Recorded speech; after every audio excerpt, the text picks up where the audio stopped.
జగన్ మీద పెట్టబడినటువంటి సిబిఐ కేసులు, ఈడీ కేసులు ఈ 5 ఏళ్లలోపు ఖచ్చితంగా తేలిపోతాయి. అటో ఇటో తేలిపోతాయి. ఇందులో కొన్నిటికి శిక్షలు పడతాయా, ఆ శిక్షలు జైలు శిక్ష లేకపోతే పెనాల్టీనా, ఇవన్నీ కూడా తేలాల్సి ఉంది. ఇప్పుడు బేసిక్గా కోర్టులు ఇప్పుడు జగన్ కేసుల్ని సుప్రీంకోర్టు దాకా తీసుకువెళ్ళింది మళ్ళీ రఘురామకృష్ణరాజు. ఈ సందర్భంగా కోర్టు వ్యాఖ్య చేసింది ఈయంటూ హైలైట్లు చేసుకొచ్చారు. అయితే అసలు పాయింట్ ఏంటి, కేసు త్వరగా వేగంగా విచారణ పూర్తి చేయండి, సిబిఐ తరపున లాయర్ని ఎందుకంటే కొన్ని రోజులు లాయర్లు లేక వాదనలు లేవు, కొన్నిసార్లు లాయర్ల వాదనలను వినిపించాక జడ్జిలు మారిపోయి కథ మారిపోయింది.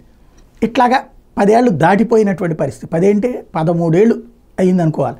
2010 నుంచి 2010లో పెట్టినటువంటి కేసులు అది 12 నుంచి ఆ కేసులు కోర్టుల చుట్టూ తిరగడమే సరిపోయింది. ఆ తర్వాతన ముఖ్యమంత్రి కూడా అయ్యారు. మొత్తం 12 సంవత్సరాల నుంచి ఆ కేసుల్లో అడుగు ముందుకు పడలా.